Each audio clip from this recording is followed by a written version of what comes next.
Estamos de regreso y en los próximos minutos nos va a acompañar la doctora Susana Cabrera, que es responsable del programa VIH-Sida del Ministerio de Salud Pública. Doctora, bienvenida. Gracias. Y también nos va a acompañar el doctor Eduardo Savio, infectólogo, que yo siempre digo es un reconocido infectólogo y es uno de esos técnicos que los medios, cuando hay un problema de naturaleza vinculada a la infectología, ya están. El doctor Savio nos podrá atender y allá está el doctor Savio y hoy también. Bienvenido. Gracias por la invitación. Porque además tiene esa capacidad del conocimiento y saberlo transmitir, porque Totalmente. si no lo aterriza, nosotros, Romano, No, que venimos del derecho y humanidades, estamos en el horno. Doctora Cabrera, usted escuchaba recién a los invitados que la precedieron algunos cuestionamientos muy fuertes vinculados a la actitud del Ministerio de Salud Pública en esta materia.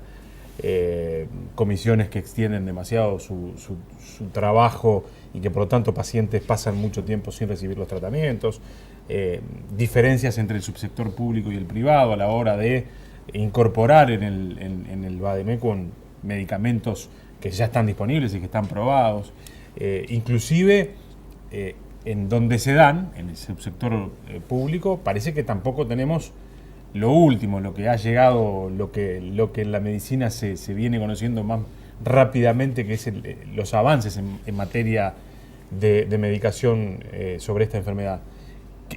¿Cuál es el problema que hace que aquellos que padecen esta enfermedad observen o tengan una mala opinión de cómo el Ministerio los trata?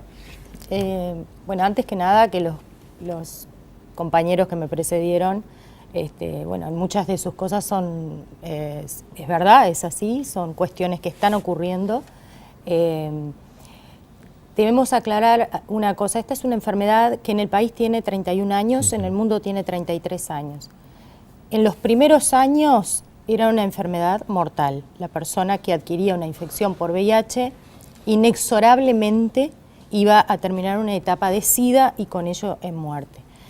Desde hace unos años apareció la primera droga, que bueno, es la acidobudina, luego se fueron incorporando más y en este momento hay más, unas 24 o 25 fármacos, de los cuales hay unos 22 disponibles en el país. O sea que en realidad la disponibilidad de los fármacos están.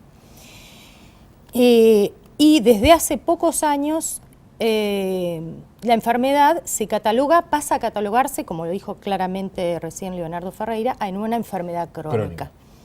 El modelo asistencial estaba enfocado, y ahora se está produciendo un cambio, que ahora lo voy a explicar, hacia una enfermedad que era más bien de corte agudo y que afectaba a un segmento de la población bastante segmentado, por repetir la frase, sí. O sea, bastante identificado y acotado, y de alguna manera eso daba una respuesta a la enfermedad.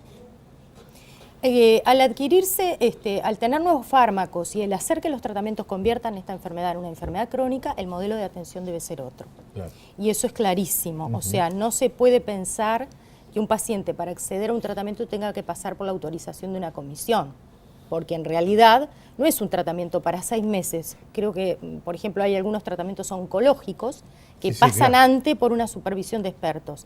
En este caso, el modelo debe cambiar. No se puede pasar por una comisión que avale un tratamiento, que hay guías nacionales, que las hicimos nosotros mismos, en las que participaron colegas de la cátedra, de la sociedad científica y demás. Entonces, se está transitando ese cambio, sí falta mucho. Respecto a los medicamentos, es verdad, hay un FTM, que es el Formulario Terapéutico de Medicamentos, donde allí se establecen los tratamientos básicos que están obligadas las instituciones. Las instituciones privadas. Privadas y públicas. Digo, el FTM es nacional. Y es verdad que cuando el medicamento no está en el FTM, las instituciones privadas no lo dan. Y eso es, la semana próxima se van a dar algunos anuncios al respecto. Ha sido un trabajo de muchos meses, le diría yo, más de un año, de negociación adentro de esa comisión que constituye el FTM, porque esa comisión del FTM está integrada por instituciones privadas también.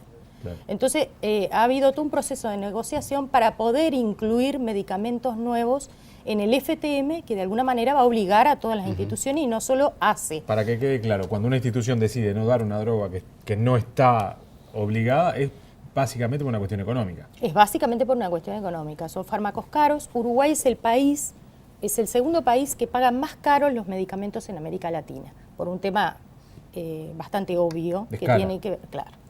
¿Cuánto No es lo compra? mismo Sí, lo que compra Uruguay que lo que compra Argentina. Claramente allí. Es así. Doctor Savio, en tantos años vinculado y trabajando a este tema, ¿cuáles son las cosas que pondría arriba de la mesa como positivas en el Uruguay? ¿Y cuáles son las cosas que usted subrayaría como las más negativas? Están puestas también arriba de la mesa, Claro. pero capaz que usted me agrega alguna otra. Sin duda se ha recorrido un largo camino en toda esta historia, ¿verdad? Hace 31 años veíamos acá en Montevideo el primer paciente con VIH. Pasamos casi 4 años viendo cada vez más pacientes, pero no se sabía qué lo producía, cómo se diagnosticaba, etc.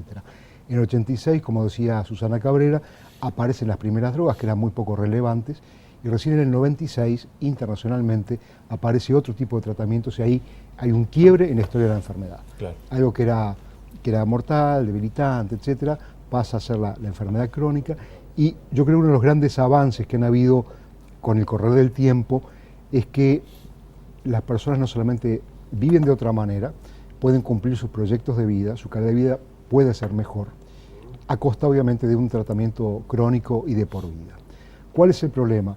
Nos hemos focalizado tanto en los tratamientos a lo largo de los años, Claro. que recién ahora reflexionando y viendo para atrás, uno se da cuenta que vale más la pena un diagnóstico precoz y oportuno para hacer luego un tratamiento cuando haya que hacerlo, y por lo tanto no debemos descuidar los tratamientos de ninguna manera. Pero desde el punto de vista de la infectología y de la medicina general hay que focalizar en el diagnóstico temprano. ¿Y cómo se hace? Y el quizás también diagnóstico en un aspecto El- anterior, que es la prevención.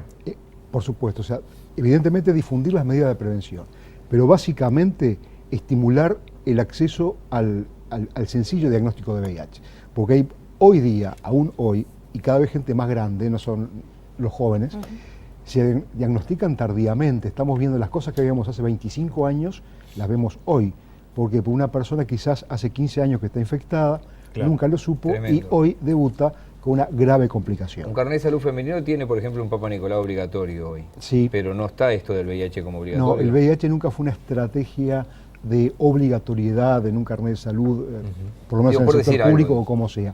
Hay que estimular la capacidad de la persona para que razonablemente asuma hacer su estudio, sobre todo si estaba esa persona expuesta a alguna práctica de riesgo, ¿verdad? Que todo el mundo lo sabe. O sea que un poco sumarizando su pregunta, han habido avances en el tratamiento, han habido avances en la calidad de los pacientes, de su vida, y hoy día deberíamos centrarnos en el diagnóstico precoz y oportuno. Doctor, Usted- ¿cuál es sí. la mortalidad que tiene en el país esta enfermedad y cuáles son los números internacionales? Claro, y la mortalidad cada vez es más baja, Más baja. y las personas mueren menos. ¿Por qué mueren menos? Porque a medida que más y más gente se va incorporando a los tratamientos y se evita que haya una caída de su sistema inmune, no enferman. O sea, hoy día vemos pocas personas con realmente síndrome de inmunodeficiencia adquirida enfermos. Vemos mucho con estatus de portador o personas que estaban gravemente enfermas y que con un tratamiento oportuno no los retrotrae a una mejor situación. Entonces, acá hay muchos factores. Importa el diagnóstico precoz, importa cuánto se involucre el infectólogo tratante con esta patología, cuanto más sepa, mejor le va al paciente. Sí, sí. Ya está demostrado hace siglos. E importa el vínculo, además, del médico con el paciente.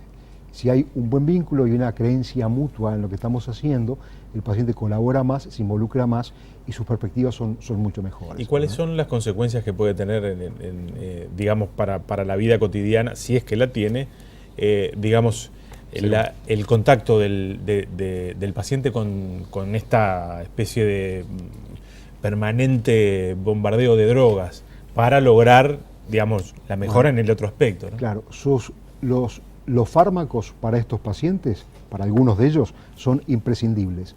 ¿Por qué? Porque la única forma de detener un poco la multiplicación viral, restaurar el sistema inmune y que el paciente esté asintomático, Claro. con buenas defensas y con una cantidad de virus circulante en sangre muy baja. Ese es el objetivo. Obviamente, todo tratamiento crónico puede tener efectos colaterales. Hay pacientes que presentan intolerancia a algunas drogas, algunos efectos colaterales a corto y mediano plazo que los conocemos, los sabemos de antemano. Hoy día, cuando prescribimos un tratamiento, no solo pensamos le voy a dar tal y tal cosa, sino vamos a darle lo que tenga menos daño colateral para él, porque no es lo mismo un hipertenso que un no hipertenso, Claro. no es lo mismo 70 años que 21 años. Entonces, tenemos una serie de fármacos para ofrecer, tenemos una gama enorme de pacientes, en general con patologías asociadas, que nada tienen que ver con VIH, y ahí tenemos que diseñar para cada uno lo que sea mejor. En realidad, ¿usted qué tiene que hacer con sus pacientes? Darle lo mejor que tenga con las cosas que tiene.